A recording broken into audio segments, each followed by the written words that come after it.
नाम।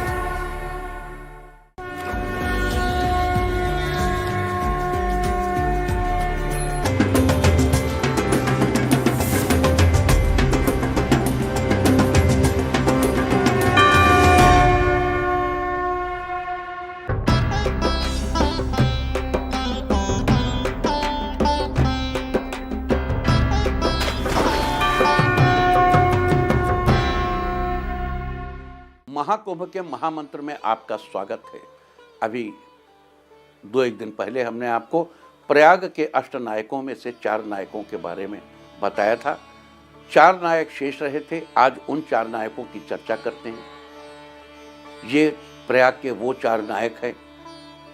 ये वो 8 नायक हैं जिन नायकों के दर्शन करने से मनुष्य को भोग मोक्ष दोनों की प्राप्ति होती है। तो आइए करते हैं प्रयाग के शेष नायकों की चर्चा। 5वें नायक हैं नाग वासुकी। नाग वासुकी मंदिर गंगा के तट पर स्थित है। वासुकी नाग जो शेष नाग के भाई हैं की पूजा इस मंदिर में होती है। यह स्थान भोगवती तीर्थ के रूप में भी जाना जाता है। नाग वासुकी की पूजा करने से भय रोग और कष्ट दूर होते हैं। वासुकिम नागराजम च नमामि शरणम सदा भोगवत्याम प्रवाहे च तीर्थम यत्र स्थिरम शिवम। अब पूजन विधि इनकी क्या है कि नाग वासुकी मंदिर में दूध से अभिषेक करना चाहिए। नाग वासुकी मंदिर जाकर दूध से अभिषेक करना चाहिए। हल्दी चावल और नारियल अर्पित करना चाहिए। यहाँ ओम नमो नागराजाय मंत्र का जाप करने से मनोरथ सिद्ध होते हैं। नाग वासुकी मंदिर प्रयाग के एक महत्वपूर्ण तीर्थ स्थल के रूप में प्रसिद्ध है जो गंगा के पवित्र तट पर स्थित है। ये मंदिर विशेष रूप से वासुकी नाग की पूजा के लिए प्रसिद्ध है जो शेषनाग के भाई माने जाते हैं। ये स्थान भोगवती तीर्थ के रूप में भी जाना जाता है। नाग वासुकी मंदिर का धार्मिक और सांस्कृतिक महत्व अत्यधिक है।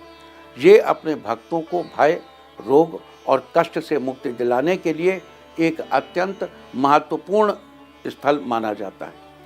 प्रयाग नायक नाग वासुकी भारतीय पुराणों में एक प्रमुख नागराज के रूप में प्रसिद्ध हैं। वे शेषनाग के भाई माने जाते हैं और महाभारत रामायण और अन्य धार्मिक ग्रंथों में उनका उल्लेख मिलता है। वासुकी नाग का नाम विशेष रूप से उस समय प्रसिद्ध हुआ जब उन्होंने देवताओं और राक्षसों के बीच समुद्र मंथन के दौरान अपनी मणियों से रस्सी का काम किया था। उस घटना के दौरान वासुकी नाग ने मंथन की रस्सी के रूप में अपना पूरा शरीर दे दिया और समुद्र मंथन में अपना योगदान दिया। अगर इस तरीके से देखा जाए तो नागराज वासुकी का बड़ा योगदान समुद्र मंथन में था। इस भोगवती तीर्थ का स्थान विशेष रूप से गंगा के किनारे होने के कारण धार्मिक दृष्टि से अत्यधिक महत्वपूर्ण है। पुराणों में वर्णन है कि यहाँ स्नान करने से पुण्य की प्राप्ति होती है और विशेष रूप से वासुकी नाग की पूजा से जीवन के कष्ट और रोग दूर होते हैं। प्रयाग नायक नाग वासुकी के दर्शन मनन से जीवन में सर्प दोष या नाग दोष या जन्म कुंडली में राहु और केतु के दुष्प्रभाव समाप्त हो जाते हैं। प्रयाग यात्रा और नाग वासुकी के दर्शन के दौरान ओम नमो नागराजाय नमः मंत्र का जप करना चाहिए जो वासुकी नाग को समर्पित एक शक्तिशाली मंत्र है। यह मंत्र श्रद्धा और विश्वास से जपने से व्यक्ति के जीवन में आ रही समस्याएं दूर होती हैं। इसके अलावा कुछ विशेष मंत्रों का भी जाप किया जाता है जो वासुकी नाग के आशीर्वाद को प्राप्त करने में सहायक होते हैं।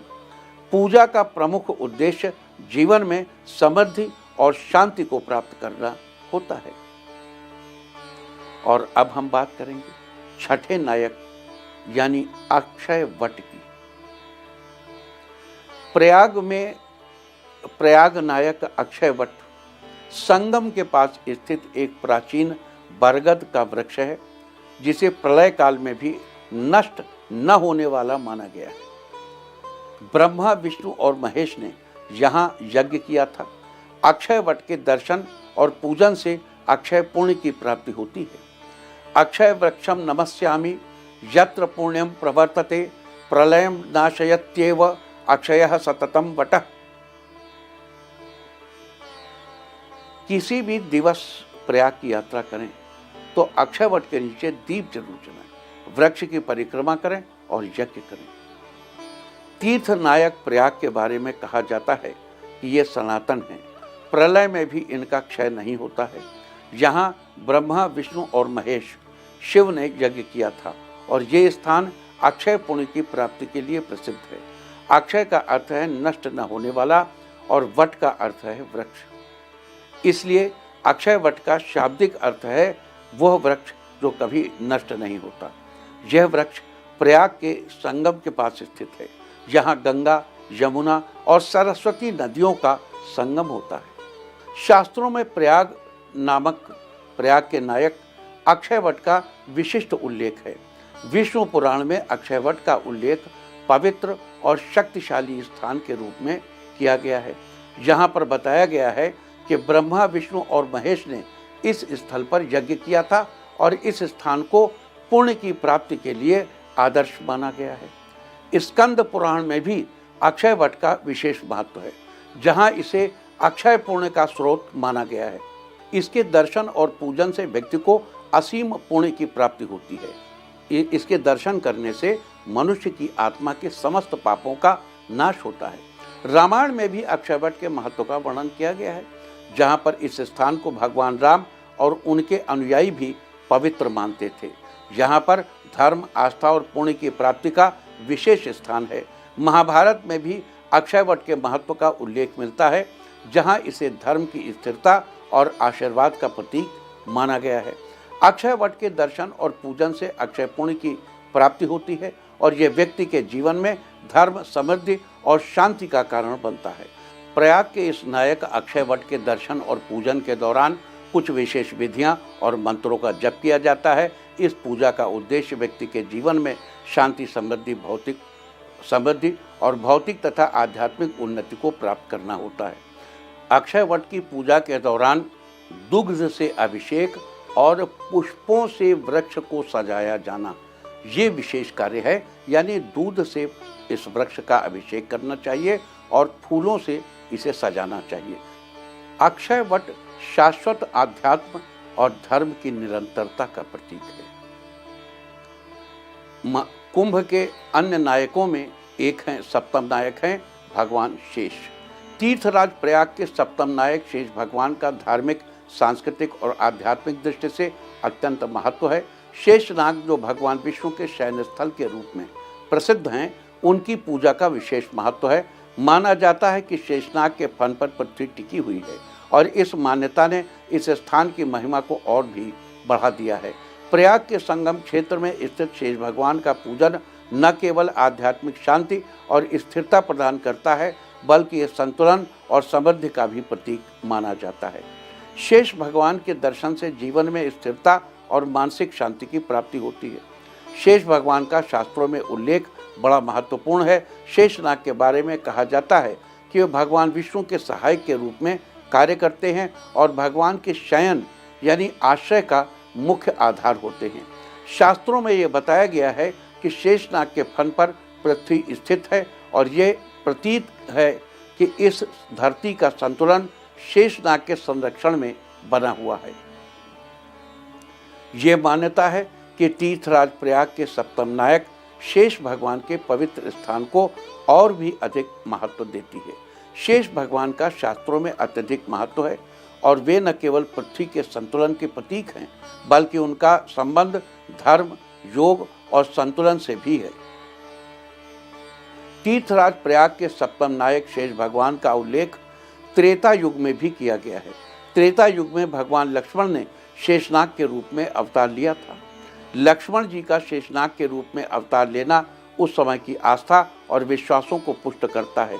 शेषनाग ने लक्ष्मण जी के शरीर को न केवल शुद्ध किया, बल्कि उन्हें दिव्य शक्तियां भी प्रदान की। इस प्रकार तीर्थराज प्रयाग के सप्तम नायक शेष भगवान का त्रेता युग में आंतरिक विशेष महत्व बढ़ जाता है और ये दर्शाता है कि शेष भगवान के प्रभाव से जीवन में शक्ति, स्थिरता और संतुलन आता है। तीर्थराज प्रयाग के सप्तम नायक शेष भगवान का महत्व द्वापर युग में भी विशेष था। द्वापर युग में भगवान बलराम का शेष अवतार था। बलराम जो भगवान श्री कृष्ण के भाई थे, उन्हें शेषनाग के रूप में पूजने का महत्व बताया गया है। वे शेष भगवान के अवतार थे और उनके माध्यम से पृथ्वी पर संतुलन और स्थिरता बनी रहती थी। द्वापर युग में बलराम ने शेष भगवान के रूप में प्रकट होकर न केवल अपनी दिव्य शक्ति का प्रदर्शन किया, बल्कि समाज के लिए एक आदर्श भी स्थापित किया।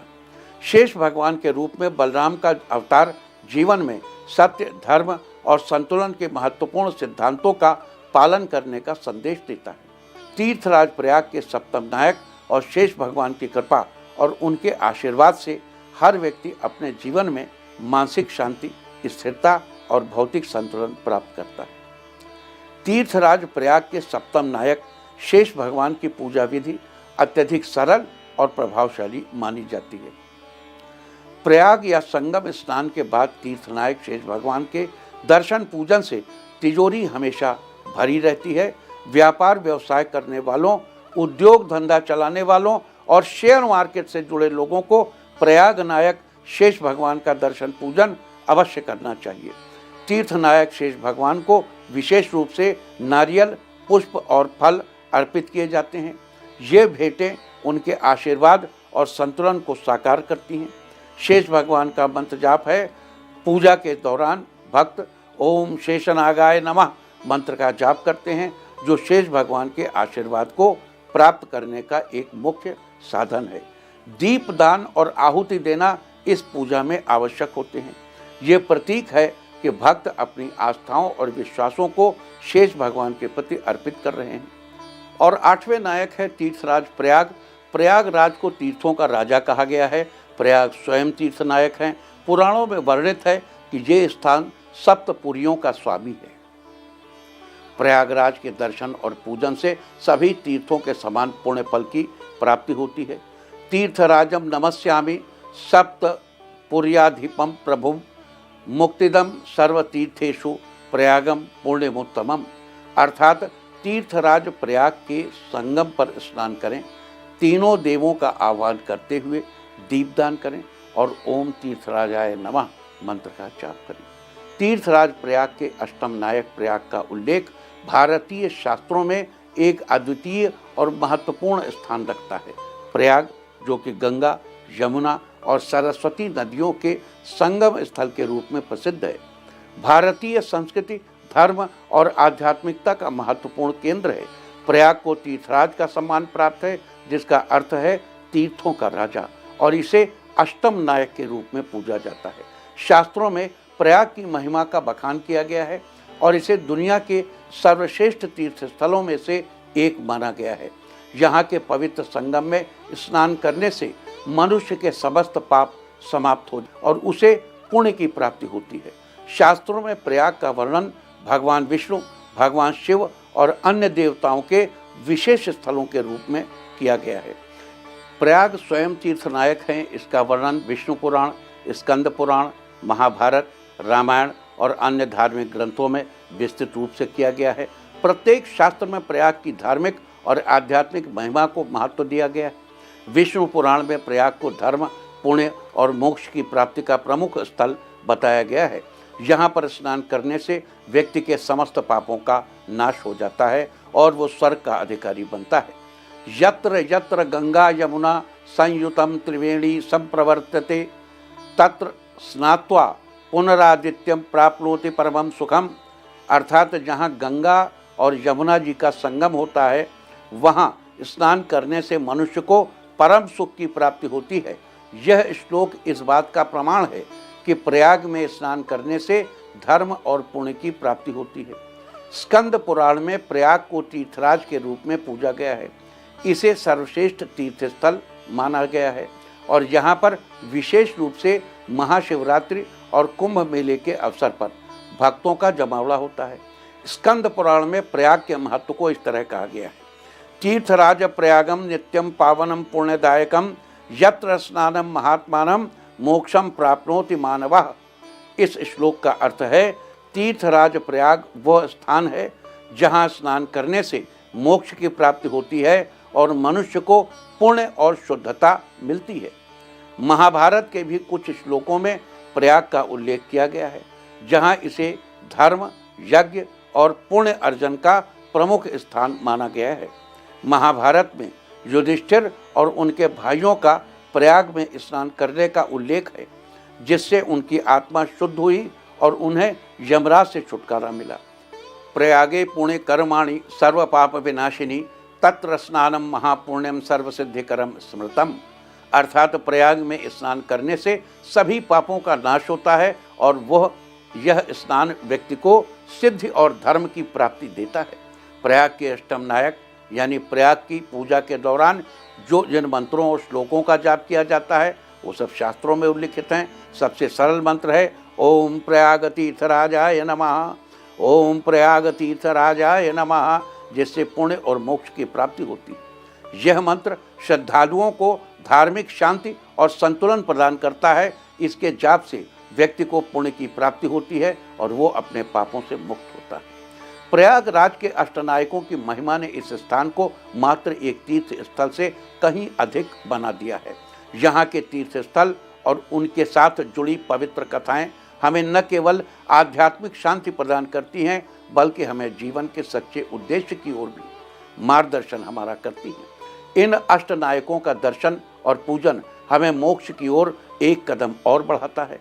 यही कारण है कि प्रयागराज का यह स्थान आज भी करोड़ों श्रद्धालुओं के लिए एक प्रमुख आस्था का केंद्र बना हुआ है।